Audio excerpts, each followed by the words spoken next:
This is the On Humans podcast with your host, Ilari Mäkelä. And today's episode is about comparing humans with other great apes, with chimpanzees, bonobos, or other ancient hominins. That we are, indeed, a kind of an ape has, of course, been obvious to many people, at least people ever since Darwin. But what kind of an ape are we? Now, for a long time, we didn't really know, not because we didn't know much about humans, but because we didn't know that much about other apes. But this started changing in the 1950s. Most remarkably, a famous British anthropologist, Louise Leakey, made the odd decision to send his untrained secretary to Gombe National Park to see if she could live close to wild chimpanzees. Many of you might know what happened. The secretary was Jane Goodall, one of the most iconic figures in biology today. Many of the things she found were remarkably familiar. Chimpanzees made tools to access tasty foods, they kissed their friends and consoled their siblings. They had clear temperaments, some were more shy, while others liked to do pirouettes and somersaults in front of others. On the darker side, chimpanzees had complicated politics with sometimes violent battles for dominance, and in the 1970s, the so-called Gombe War started. Goodall and her associates were really shocked then to learn that chimpanzees, like humans, were able to use organized violence to destroy a neighboring group. The humbling lesson from all of this is, of course, that we are not that far away from our evolutionary cousins. But there is a flip side to that, which is that we are nevertheless a different species. So what kind of a species? To discuss this topic, I have Richard Wrangham on the show. Wrangham is a Harvard professor and one of the early colleagues of Jane Goodall herself. Our conversation touched upon a lot of topics, focusing quite a lot on the question of how violent are humans when compared to chimps or the bonobos. More precisely, we discuss why Wrangham thinks that there is no one but two answers to this question. On the optimistic side of the answer, Wrangham gives evidence for humans having a really remarkably friendly and tolerant temperament, even compared to bonobos. And furthermore, we go through some fascinating fossil evidence suggesting that Homo sapiens might be the friendliest hominin who ever lived, and this might actually be the secret to our very origins. But we also do turn to the darker side, the capacity we have for war, terrorism, and other acts causing really unimaginable and uncomparable destruction. This is quite a sweeping conversation, and if you do want to check any of the names we mentioned, check the timeline of the dates that we refer to, you can find a list of these things in the show notes. The show notes also includes a short list of books that you might be interested in reading if this is a topic that fascinates you as much as it does fascinate me. And if you are someone who really wants to dig deeper but struggles to find the time to really read, I have very good news for you, which is that you might be eligible to get one of these books as an audiobook to listen to and get it completely for free. This is a win-win, as you getting a free book will also give financial support to the On Humans podcast, so please do consider it. Have a look at the show notes, but let's get to the episode now. I bring to you Richard Wrangham. Professor Richard Wrangham, welcome to On Humans. Thank you so much. Nice to be here. As the podcast name suggests, we will focus on humans, but you started studying chimpanzees. What drew you to primatology? Was it to understand humans, using them as some kind of a mirror, a bouncing board of ideas, or was it just a curiosity of these majestic beings, or what drew you to it originally? I'm in many ways an old-fashioned naturalist. I love being in the wild with animals. By the time I started studying chimpanzees, I'd already spent 9 months in a national park in Zambia studying an antelope. I'd been on a couple of expeditions in Kenya looking at another antelope, bongo, and moles and shrews, insectivores. And when I got the opportunity to study chimpanzees, it fit into my general philosophy about animals, which is that humans are another species of animal, a very different kind of animal, but it's fascinating to find out where we have some similarities and where we have differences to them. And I originally actually was thinking about studying mongooses or lions in order to take advantage of the notion that humans were a social carnivore, and was there anything similar and appropriately different between humans and other social carnivores. So, but I wasn't sort of, driven by that. I was much more driven by the excitement of any particular species. And you worked with the legendary Jane Goodall. How did you first hear about her work? Well, it was an absurd way, which was that I was an undergraduate at Oxford, And I had a tutor there, a very distinguished man called Harold Pusey, who was an expert on the chondrocranium of the frog, Okay. which was quite a long way from what I was interested in. But he had a daughter, Anne Pusey, who was in the same year an undergraduate in zoology as me at Oxford. And Harold Pusey said, when I said to him, "Well, what am I going to do after this? You've got any great bright ideas?" He said, "Well, knowing your interests, I think you might be interested to know what Anne Pusey is doing, his daughter." And that was, she had applied to be a research assistant with Jane Goodall. And a few months after that conversation, I was meeting Jane Goodall in London, and it was a very lucky time because she had a child, Hugo, or popularly known as Grub. His presence meant that she didn't want to spend so much time with the chimps because she was aware that the chimps might be dangerous to Grub. And so she was looking for research assistants to sort of amplify the work and take over from her own direct observations. So I was just in a very lucky position to do that. And of course, it was a fascinating time because, so little was known about chimps at that time. I mean, even though Jane had done a wonderful job describing in great detail the interactions that chimps have with each other, she did not know at that time that chimps had social borders, that they had communities. She had a concept of chimps just roaming over the land without any kind of territorial uh, distinctions. And it was while I was there that this became obvious because we were the first group of people to follow chimps wherever they went, and we would see that they would, have hostile interactions with their neighbors. That was all just fascinating in terms of just chimps, and I wasn't really thinking in terms of humans at that time. It was just, chimps were fascinating themselves. Well, you've also studied bonobos, and Well, that's an exaggeration. I've thought about bonobos a lot, and I have measured lots of bonobo crania, and I have been in the wild with bonobos, but it was as a tourist, really. I spent 10 days there or something with the great Takayoshi Kano, who was the first great ethnographer of the bonobos. okay, well, I will I will nevertheless regard you now as the bonobo expert as well as a chimpanzee expert. So I think many people will have heard about the characterization of violent chimpanzees contrasted to the make love, not war bonobos. To what extent is that an accurate characterization of these two species, and in what does it perhaps miss or misrepresent, if anything? Well, there is a somewhat exaggerated view of bonobos as just super peaceful. They are certainly capable of aggression. They can attack people and do terrible damage to people. That has happened in awkward circumstances. The two ways in which they show aggression that people might not be aware of is, first of all, the males are as likely as male chimpanzees to attack each other within groups.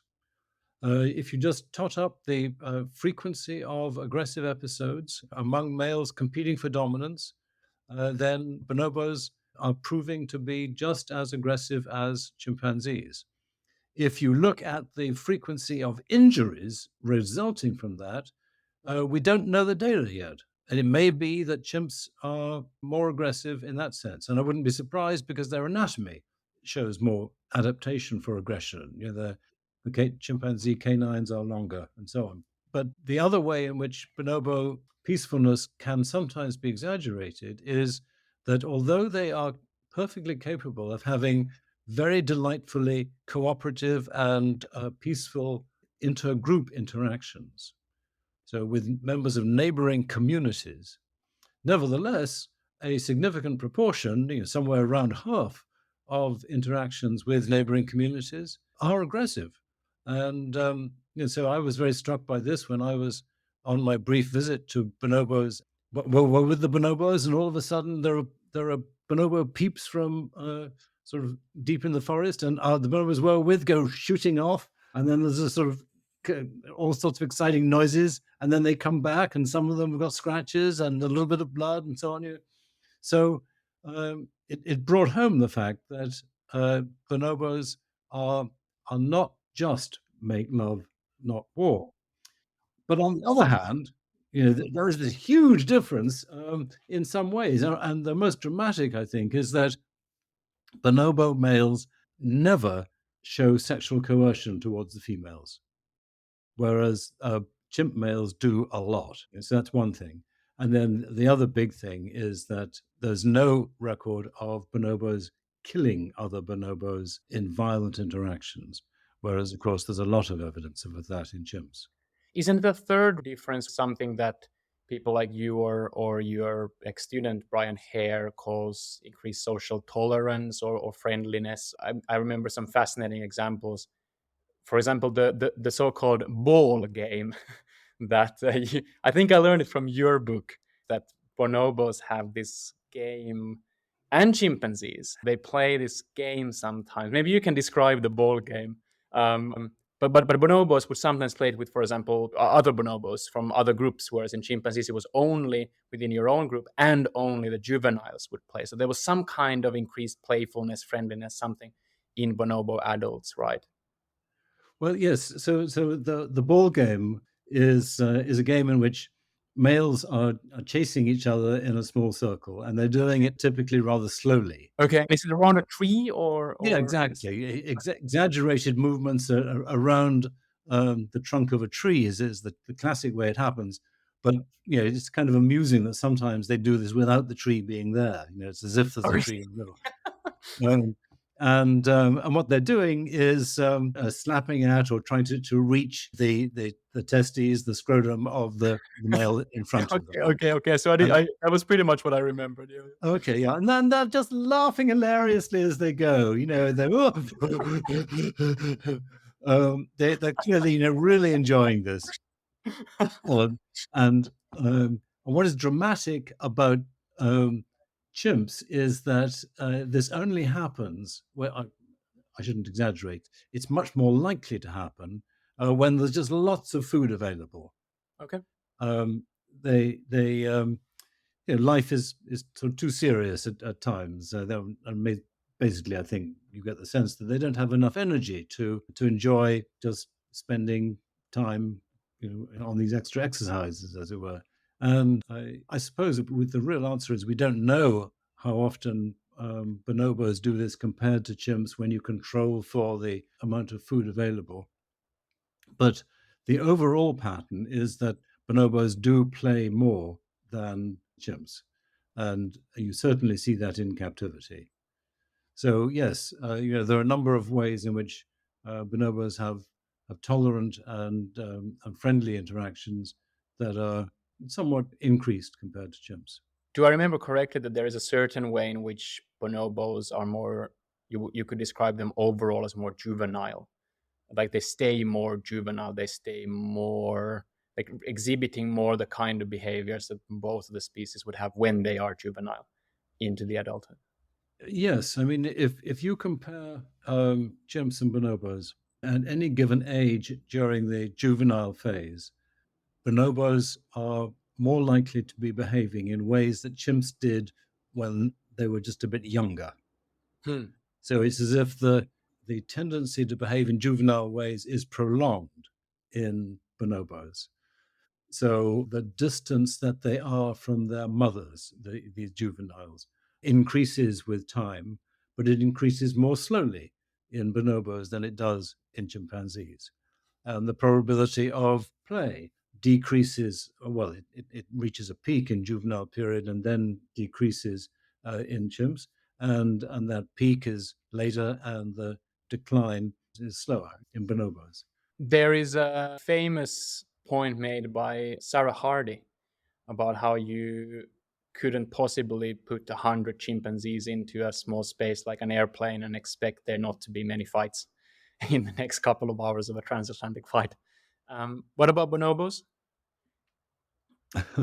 Well, I think that she is there falling prey to this exaggerated view of the difference between chimps and bonobos.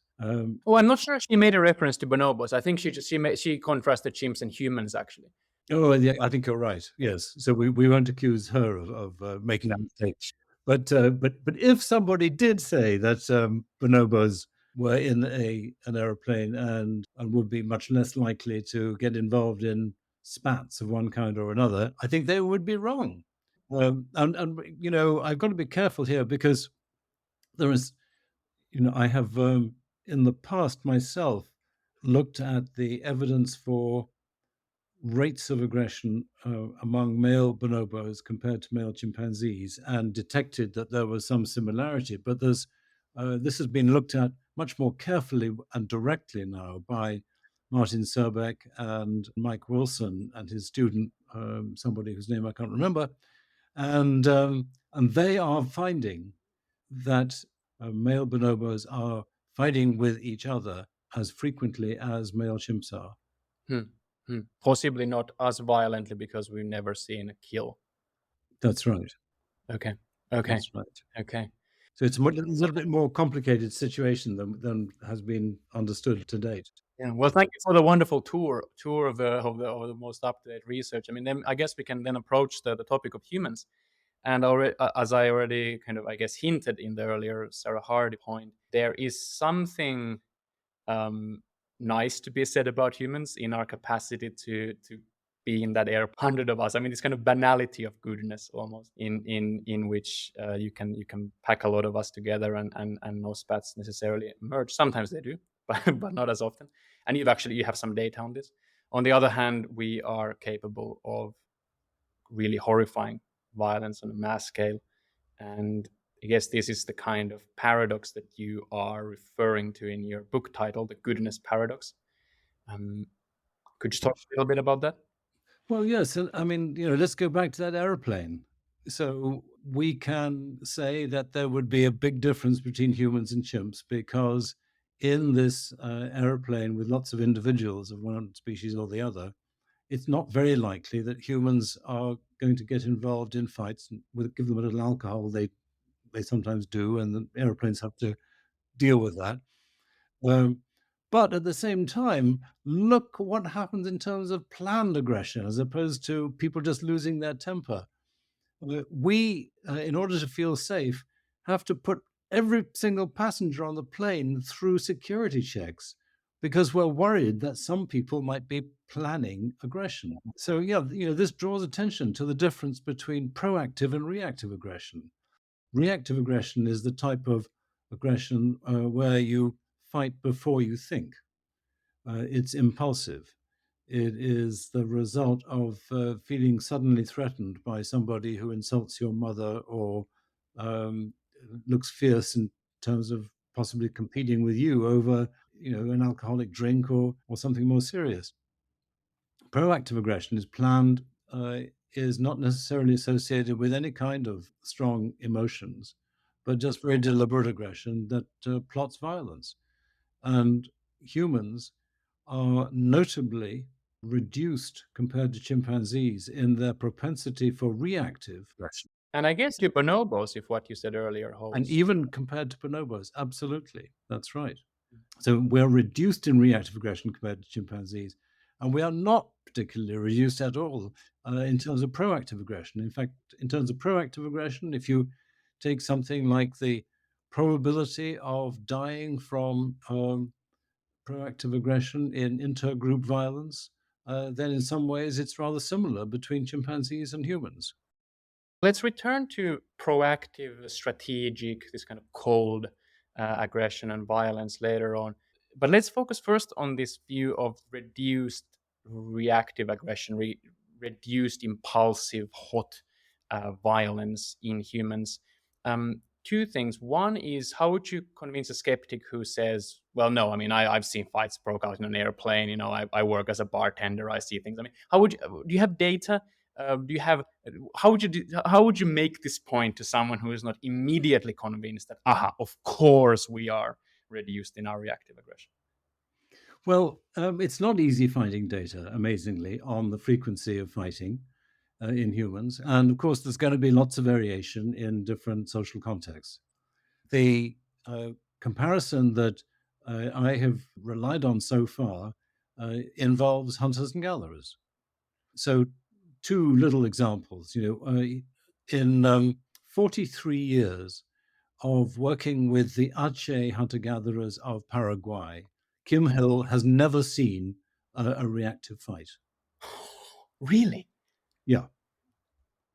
That, So, that's incredible. yeah, I spent 9 months working with hunter-gatherers in the Congo, in Democratic Republic of the Congo. I never saw a fight. And how often do you actually see fights? It is pretty rare. So this is kind of intuitive. It's not statistical, but the fact is that they're so rare. It's quite difficult to get frequency data on this. But and then there was an anthropologist called Vicky Burbank who was working with Australian hunter-gatherers, and this is a modern group, and they were suffering what many of these groups are, all sorts of ways in which the society has been disrupted by contemporary influences, including alcohol. But she collected systematic data for the group over a year or two, and so we actually have the frequency of fighting in a particularly disturbed and alcohol using group that was fighting more than most people. And she was drawing attention to that. That rate of fighting can be compared with what we have for data for chimpanzees in two different study sites, in Kibale and Gombe. And it comes out around 500 times less than it happens in chimpanzees. 500. Yeah. So between 2 and 3 orders of magnitude Hmm. lower. Hmm.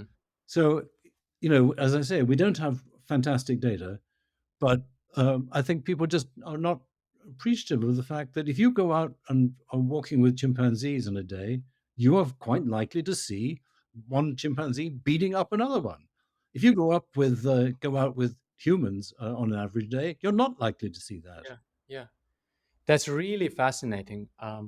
And I guess here the interesting thing is that some people, I presume, will hear this and say, aha, that's our brain, that's our self control. We have just changed our mode from reactive violence to that strategic violence purely because we have better self control. I know that's not your view, and your view is just fascinating. I want to get to it. Maybe this is a good moment for you to introduce your theory about self domestication, or do you just want to, if you have some good data, just to respond to this worry that all we see here is a difference in self control? You can kind of take it to either direction. I mean, I'm not quite sure how to respond to the self-control idea because, in a sense, I suppose self-control is probably part of what's going on. Yeah. Um, As demonstrated by alcohol, I guess. but that's right. That's right. But my view is that the propensity to lose your temper, to conduct reactive aggression, has been selected against. That there's an evolutionary process involved. But I'm quite comfortable with the idea that part of that evolutionary process is uh, a stronger tendency for self-control. Well, let's go into that other part of it. So, what makes this really fascinating is that I spend a lot of time trying to find cool theories about human evolution. And there's a lot of cool, funky theories about our ancestors, doing this, and our ancestors doing that, and our ancestors doing this. And what is so particularly exciting about your work around this idea that in our ancestors there's been selection against this kind of hot reactive aggression is that you actually say that we can see this in the bones, we can see this in the fossil record, which is really surprising, and we'll get soon to why. And that these changes in our bones happen exactly when the line of Homo sapiens starts appearing around, is it around 300,000 years ago, Yeah. give or take. And so Yes. that we're not just saying, at some point in this 6 million years of us separating from the common ancestor with chimpanzees, at some point somebody probably was selected against reactive aggression. You would say not just increase self-control, but also against this reactive aggression. But that it happens at this particular time, and that we can actually see it in the fossil record, and it might be one of the keys to understanding the emergence of our species. Is that correct? Absolutely. Yeah. What Homo sapiens represents compared to earlier ancestors, which you might want to call Homo heidelbergensis, and Homo erectus, and then a side branch, Neanderthals, is a difference in the degree of robustness of the skull and the skeleton. And the specific changes that are heralded by the earliest sapiens and then are exaggerated as you move through sapiens ancestry. They are changes that look strikingly similar to those that occur in domesticated animals compared to their wild ancestors. Like dogs compared to wolves, right? Exactly, that's right. So if you are an archaeologist who is digging up bones, say 5,000 years ago, and you find a canine, is it a dog, is it a wolf? Then the way in which you decide whether it's a dog or a wolf is, does it have the characteristics that dogs tend to have compared to wolves, or that domesticated animals generally tend to have compared to their wild ancestors? And there are five of them in particular that they tend to focus on. And they are a shorter face and smaller teeth, a smaller brain, reduced sexual dimorphism. There's sex differences in the skull of males and females. Yes, fewer sex differences in a particular direction, by the way. That is to say, the males have been feminized rather than the females being masculinized. So they're becoming more female-like compared to the ancestors, and the whole body becoming smaller and more slender with lighter limb bones. And then you can actually add to that a fairly common characteristic, which is pedomorphism, and juvenilization in various different ways. So looking more like children of the species, even as adults, is that right? Yes, right, exactly. And Homo sapiens show all those features in relationship to their earlier ancestors. They do not show them all at the same time. Hmm. So some of them come in much later than others. Okay. And the one that it comes in very late is reduced brain size, which is only detectable about 30,000 years ago. Yeah.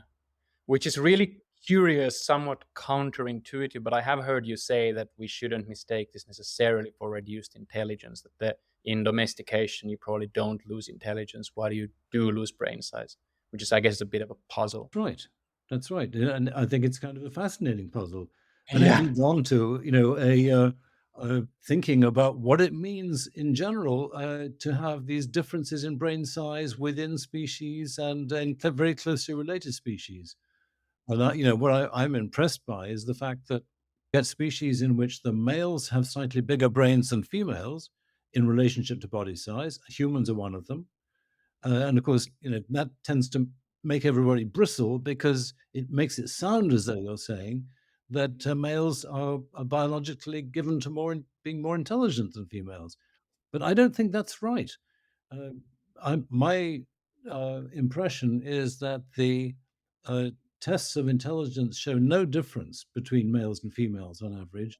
But what they do show is males tending to be more aggressive than females. And a part of the variance, I mean, I'm going out on a limb here, but part of the variance in brain size seems to me to be associated with aggressiveness. This would account for males having bigger brains than females in species in which the males are more aggressive than females.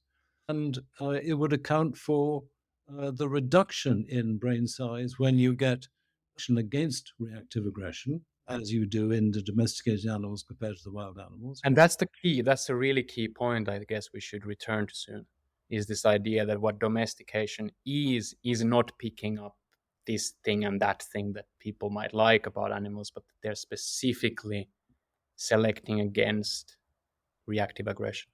Yes, I mean it may select against other things as well, but the point I always go back to is famous experiments by Dmitry Belyaev, Yes, a yes. Russian geneticist who was wanting to establish what are the biological underpinnings of the characteristics of domesticated animals, including, in his case, why was it that foxes started breeding at a faster rate when they were selected for aggression? So in the 1950s, he started the experiment, which is continuing today, long after his death, in Novosibirsk in Siberia, which foxes were selected to breed on the basis of behavior as a juvenile. So what would happen is that the experimenters would walk towards a juvenile fox and Yeah. write down the distance at which it said, in other words, at which it had a reactive aggression. Yeah. Yeah. And they would then choose for breeding those ones that allowed the human to come closest. In other words, where the juvenile fox, the kit fox, was least reactively aggressive. And within just a very few generations, or within less than 10 generations for some features, they discovered that babies were being born that had features of domesticated animals at higher rates than population. Yeah, I mean, it's just incredible when you look at the most domesticated silver foxes. They really look like dogs while being foxes in so many ways.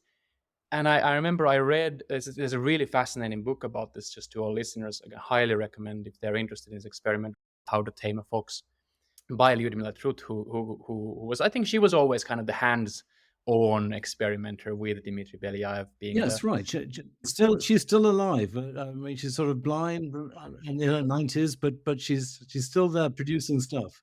yeah. And yeah, she wrote it with, was it Lee Dugatkin, I think. With Lee Good, yes, Dugatkin, exactly, right. Yeah, and it's just a really really wonderfully written science book. It reads like a kind of a slow thriller.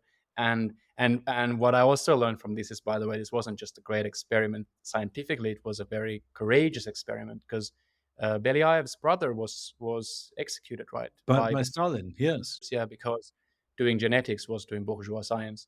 But anyway, just a wonderful experiment overall. But it's just fascinating to start reading the descriptions of how many things that we associate with dogs start appearing. I mean, from just the way that they behave when the owner leaves from the house, or how how much all these things just start popping up, and then also anatomically, the floppy ears, white patches, all sorts of things that we would just think, how could this all be related to just one selection pressure? Just one selection pressure, exactly. That's right. Which was so fascinating for me because there is so much evolutionary interest in for example, field of psychology, where we pick, one trait, and then we pose the question, well, how did this evolve? What must have been the pressure for this thing to evolve and for that thing to evolve?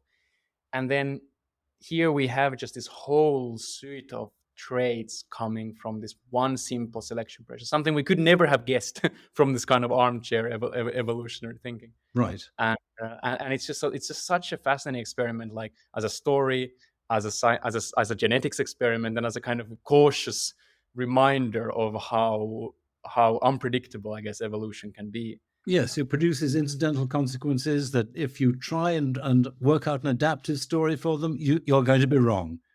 Yeah, yeah, yeah. The white patches are there because they masquerade them in the patchy Siberian territory. No, the white patches emerge via some mysterious. I mean, I know you happen to have a theory about why, for example, the white patches emerge, why floppy tails emerge. I have also heard you say that it's a bit disappointing that humans don't have floppy ears, because Right. that's one of the domestication syndromes that we don't. That would be wonderful. Yeah, but I know that you have a theory. It has to do with And so much details in how cells work. That I don't know if we want to go too deep down that rabbit hole. If you want, you can maybe quickly introduce. Is it called the neural crest cells? the neural crest cells, yes. So the neural crest is a type of cell that is produced in the very early embryo. And the basic idea behind this theory is that all of the major consequences of domestication are associated with the production of neural crest cells. Yeah. And what Adam Wilkins and Tecumseh Fitch and I think is that when you select for reduced aggression, the easiest way for selection to affect this is by changes in the rate of production of neural crest cells and the rate at which they move around the body. and that incidentally, this has all sorts of consequences for things like floppy ears and the production of white fur patches and so on. And in some cases, we know absolutely that there is a very good tie, such as with the white fur patches. And in other cases, it's a bit more speculative. And there may well be other mechanisms involved as well. And it causes all these changes in the skeleton that you described earlier, for example, with dogs dogs evolving from wolves, right? Yes, right, right. Okay. But if we just take stock a little bit, like we started from this observation that while we are in some sense a very violent species in this kind of impulsive reactive aggression, we really are not. And all the way from these groups where you don't see a fight in 40 years to the most violent human communities you find in this very kind of communities destroyed by colonialism and alcohol, you don't even get close to how much of that reactive violence is in chimpanzees. Something to be explained. And then at the same time, we notice these curious changes in bones of the very early members of Homo sapiens, and which changes just keep kind of getting more and more pronounced. And these happen to be the kind of changes that we now know you get in other animals when you select against just one thing, reactive Yeah, aggression. For example, when you select dogs from a pack of wolves, or when you artificially select foxes, silver foxes, in the lab of Dmitry Belyaev and Lyudmila Trut. Is that kind of yeah, the summary of where we are now? absolutely. Perfect summary. Yeah. Okay. Well, a couple of questions. Um, One thing is that this kind of domestication syndrome, as we might call it, or as I know that you do call it, one of the things that seems to happen is something we already touched upon earlier. I guess this is, by the way, a good moment maybe to just mention to the audience that yes, if they were wondering, you do also think that bonobos show some of these domestication syndromes compared to chimpanzees. Is that right? Exactly. Right. Traits. Yeah. Right. So something similar, something that we know so well happening in dogs evolving from wolves seems to also be happening in bonobos compared to chimpanzees, and in humans compared to earlier members of hominids like the Neanderthals, I guess. Although they Yes. are a separate Right. branch, but when you compare the skulls, there's similar changes. Okay, so one of the things is this juvenilization that we mentioned many times, is being the adults being a little bit more like the young, the bonobo adults playing like the young, whereas chimpanzee adults tend to be not so playful anymore. Well, that's of course something we see in dogs. Every dog owner knows this incredible level of playfulness. You saw it in the Siberian silver foxes, and you of course see it looking at how much humans love anything from sports to just to gaming or any kind of play. And you did mention this pedomorphism, this looking more like even the skull looking more like a child's skull, for example, in Yeah. adults. But there are people who have suggested a very similar idea earlier, like Stephen Jay Gould famously suggested that humans are kind of, I can't remember the technical term, was it neoteny, Yeah. or this idea that basically saying these exact things. Humans are a little bit like a child chimpanzee in some way or another. Yeah. Was he kind of right? Well, I mean, the big problem with Gould's idea and the other ideas that he was citing around that time was that they were comparing between humans and apes, Like chimpanzees. like chimpanzees. And I don't think that that's a very helpful comparison because so much has happened between us and the events of 6 million years ago, and then 6 million years down the chimpanzee line again. Because as far as Darwin famously warned, it's not like our ancestor looked like a chimpanzee; it looked like something between. Well, or more specifically, we don't know how much our ancestor looked like a chimpanzee. I mean, it might have been quite a lot, and it might have been less so. Um, so I think it was too crude a comparison. I think it's right that you can point to a whole series of features of humans that are rather childlike, and many people have said that, and I think they're right. And they're childlike, yes, in some ways, in relationship to chimpanzees. But the selection pressures that have gone on between us and chimpanzees all the way through the Australopithecines for 4 million years, before we get to Homo, are so complicated and so unknown that the comparison I find ultimately unhelpful. Okay, so there's a seed of truth, but it's not that we're a childlike chimpanzee, so we're a childlike Homo heidelbergensis. Exactly. That's right. Okay. That's Okay. right. Okay, great, great. Another question, there is clear evidence that something like this happened, or at least a very, very strong evidence, at least for your eyes and my eyes, that something like this happened in the origin of Homo sapiens. What about earlier? So I've talked with Jeremy da Silva earlier, who studied. We did a whole episode on earlier human evolution, and some of the things that I've heard you mention as potential benefits of this domestication, this selection against reactive aggression, are things that really echo things that he was talking about when talking about much earlier hominids. So, two examples. One is smaller teeth, which happens very early in human evolution. Another one is I remember hearing you in an interview once just casually mention as one of the benefits of domestication being, for example, treating the eel. Now that you know that we can have all this kind of nicer social. When you have more social tolerance, you have more goods, like the fact that you fall ill, you don't have to worry about them beating you up. They're going to be helping you. And there seems to be very good evidence. De Silva said that humans were treating the eel already 3-4 million years ago, because we have the kind of injuries in the fossil record that have healed that wouldn't have healed, or are very unlikely to have healed without there being another human helping. So I know this will be a bit speculative, but I do want to ask, how much do you think that there might have been selection against reactive aggression much earlier in the human lineage? Well, I'll be open-minded about that. Here's what we can, I think, stick to. I think we can stick to the fact that the bone changes between Heidelbergensis and sapiens mean that that was a point when there was a marked reduction in reactive aggression.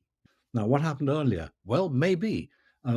Maybe there was another point at which there was a marked reduction in reactive aggression compared to their earlier ancestors.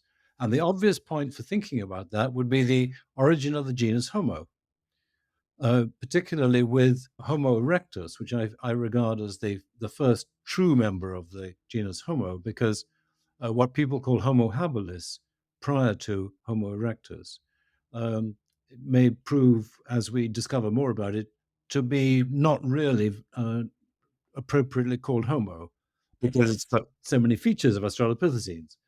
But with Homo erectus, something changes, and basically what changes is that we have a postcranium, the whole body skeleton, that is looking very much more like contemporary humans, just a very big, robust version of it, or sometimes a small, robust version of it. But I mean, the association of a possible reduction in reactive aggression with the emergence of Homo erectus would be explained by thinking about the evolution of control of fire.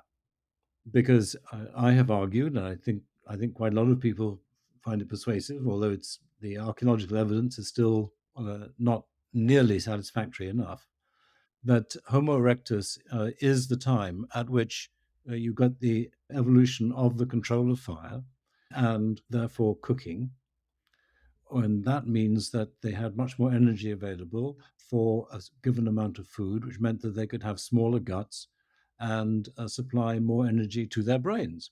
And this would explain why you have relatively small toothed, apparently small gutted, large brained species emerging at that time.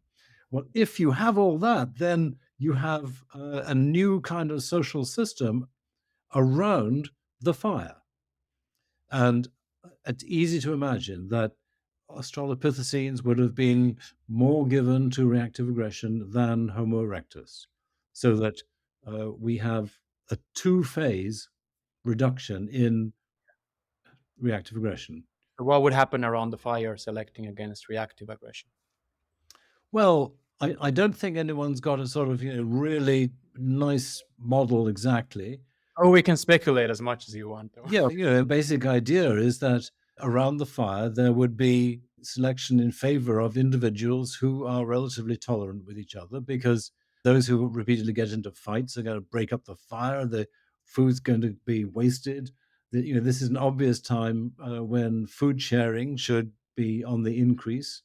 What do you think about Tomasello's art? I mean, I don't know what he would say, but my guess is that someone like Michael Tomasello would say that it's around this time that you start having a bit more big game hunting, and that will require more teams working together, and that will put a selection pressure to being a good team member. Because if you're someone who nobody wants to team up with, you start having this kind of mate selection. Sorry, not mate selection, this kind of a partner Partner selection. selection.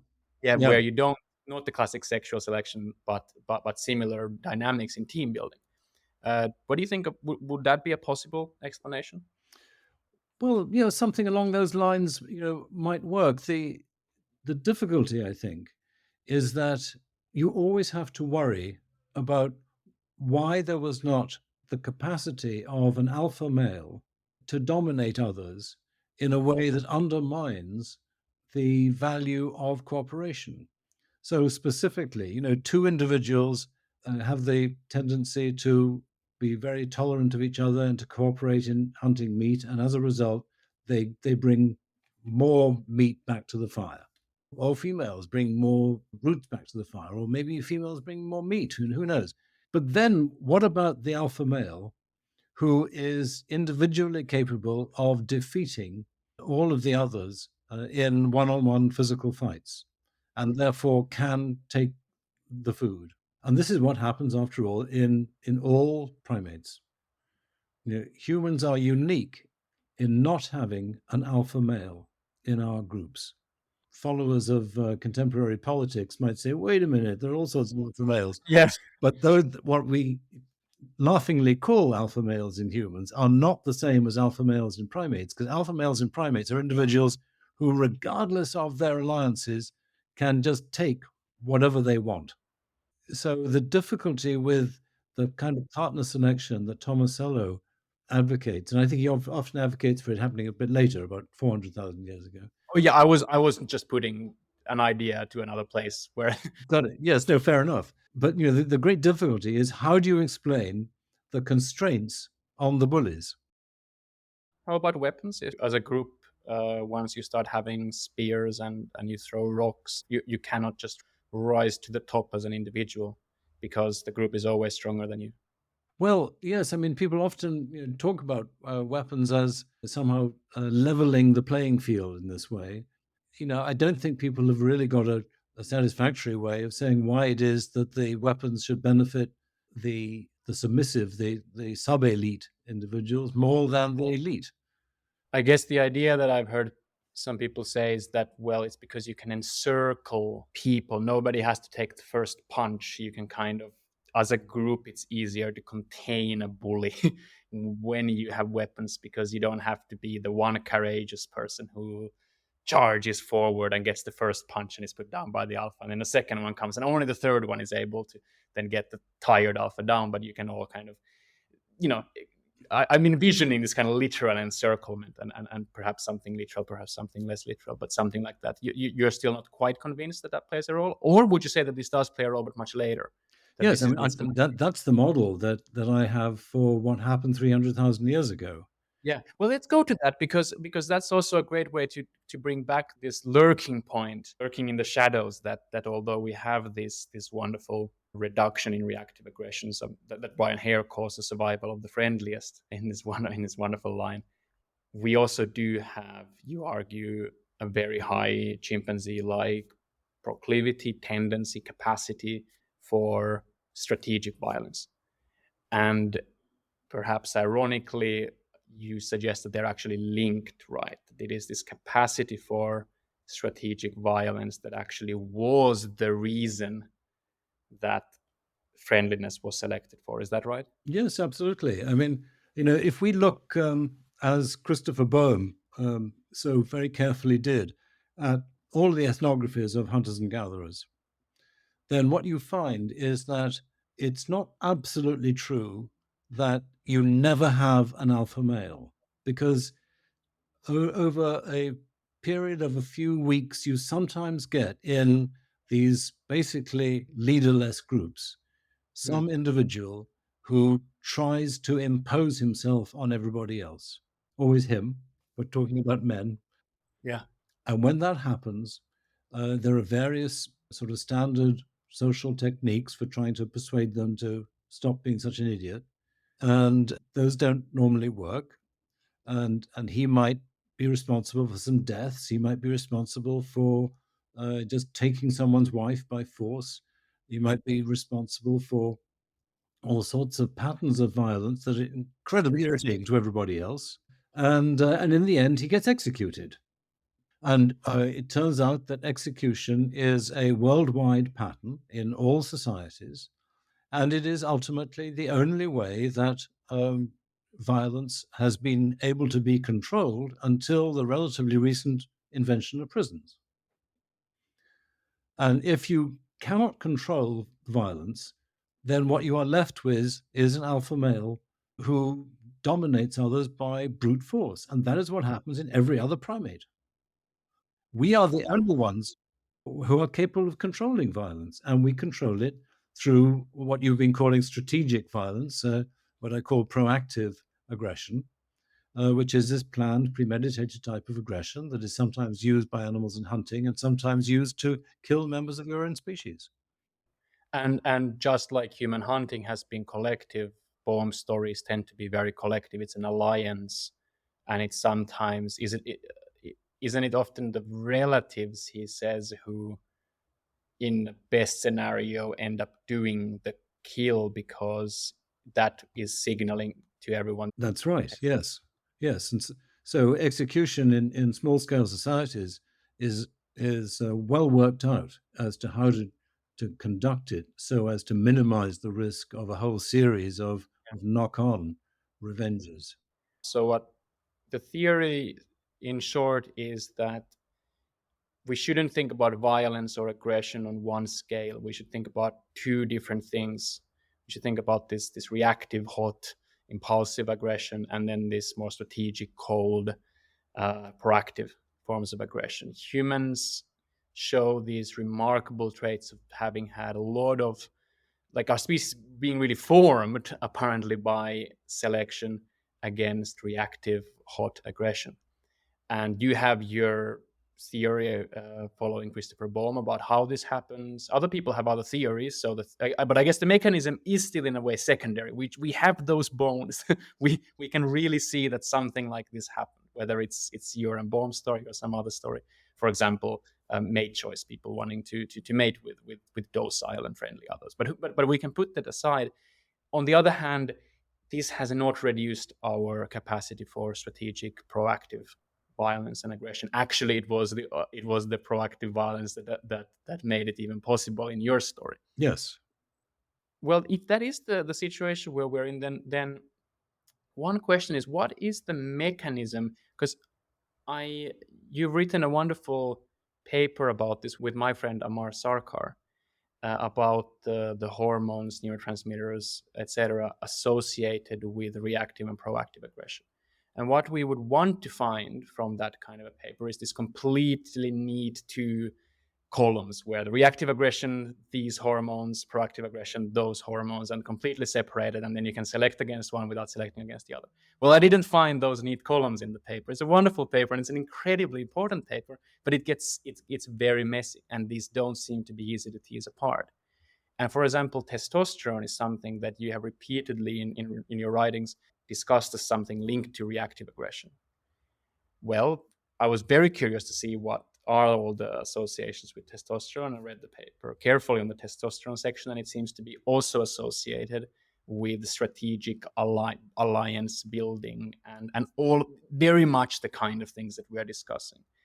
And so, wouldn't it make sense to assume that then, even if our reactive aggression is maybe more reduced, that our proactive aggression would have also been reduced to some extent in the same process, because they don't seem to be so easily torn apart. Well, if your view of the neuroendocrinology of aggression is that what we know already is that the two forms of aggression are liable to be very strongly linked, I think my response to that is, let's wait and see. We don't know enough about it. Okay. I think that it's pretty clear that we have individuals who are relatively high on both and relatively low on both. But we also have individuals who are very low on reactive aggression, incredibly calm individuals, and are vile on strategic aggression. Yeah. In rats, we have the ability to do experiments. When I say we, I mean science. I don't do them myself, um, which shows that different neurons are involved in the production of reactive and proactive aggression, even though they are still moving from the amygdala to the hypothalamus to the periaqueductal gray, which actually produces the behavior. We don't know enough about that in humans. Our understanding is very limited. Yeah, the reason this matters a lot is, for example, I've had Douglas P. Fry on the podcast before, who, if I read your disagreements correctly, would suggest that this kind of strategic, proactive violence, especially warfare, is much, much less common in human prehistory than it has been in historic times since the origin, not only of agriculture but also of more sedentary communities. And so, what he might say, if now being his advocate, is that humans are actually or at least the Pleistocene humans were very low on both reactive and proactive aggression.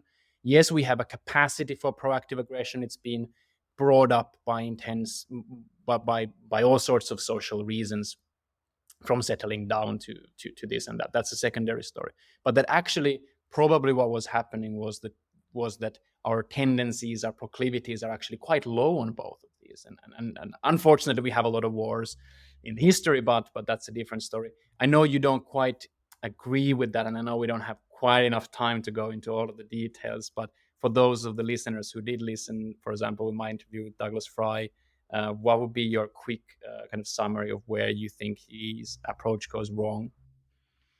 Well, I think he's misled by focusing on large scale war. And, I'm sure he's right that the archaeological evidence that shows war increasing from 12,000 years roughly onwards is true, but it doesn't undermine the possibility for the kind of small scale war that would have been important if you happen to be a warrior or if you happen to be in those small scale societies happening for tens of thousands, hundreds of thousands of years earlier. But ultimately, I think the exciting possibilities for the future are going to lie with genetics, where we can resolve some of these issues coming at it from a totally different perspective. And already we are beginning to get a sense of what genetic differences tend to be in common among different domesticated species from their wild ancestors.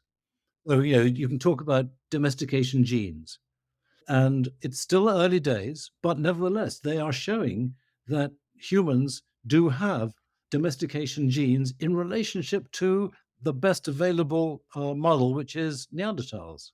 And I look forward to a time over the next decades when we know much more about how those domestication genes work, about the degree to which they are indeed and found in common among the different domesticated species, and then in detail about how they're working in humans. And that will give an opportunity to start resolving these questions that, from the purely archaeological evidence, you can take one view or another. Yeah, yeah, yeah. Well, I have so many things I would love to ask, but we do need to start wrapping up. Final question. All of this research you've done with chimpanzees, about bonobos, and about humans, how has it shaped, changed your view about our species? The way I think about our species, first of all, at the micro level, I suspect that when I'm interacting with people, I'm much more liable to be thinking about individual strategies in terms of our own evolution and what men are doing and what women are doing as sort of versions of what chimpanzees do in terms of alliance formation and sexual strategies and so on. So I look at us as a member of a fascinating species, but one which is not totally disconnected from our relatives. At another level, I'm probably more alarmed than the people like Fry about the potential for humans to use their Pleistocene brains in a nuclear age. And I worry about people who say, oh, it's nonsense that we've got these biological propensities. We're all basically incredibly tolerant, and we just got to get rid of the wicked ideologies, and then everything is going to be just fine.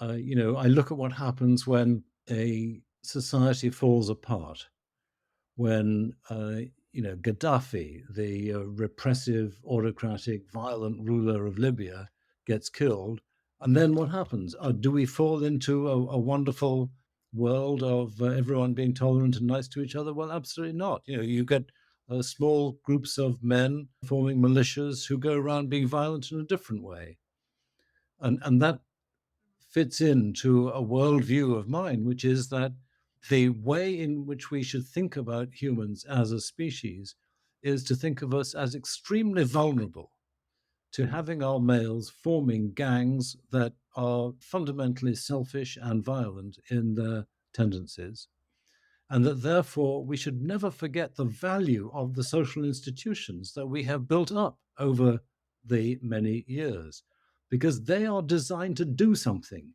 And what they are designed to do is to keep people from being vulnerable to these propensities for violence. Professor Richard Wrangham, thank you very much. Great to talk to you. Thank you. So that was it. That was the 21st episode of the On Humans podcast. I hope that you enjoyed it. If you did, then please do consider supporting the show by one of the many possible means. The easiest thing is just to subscribe, share the episode, anything to help the show get more listeners. If you want to help financially, there are two ways to do this. One is that I have now a Patreon account where you can decide to give a monthly donation, or you can also consider getting the free audiobook from Audible. There's some recommendations on what to get in the show notes, a link of how to get it, and indeed, you getting a free book does actually end up supporting the podcast financially, so that is a great win-win.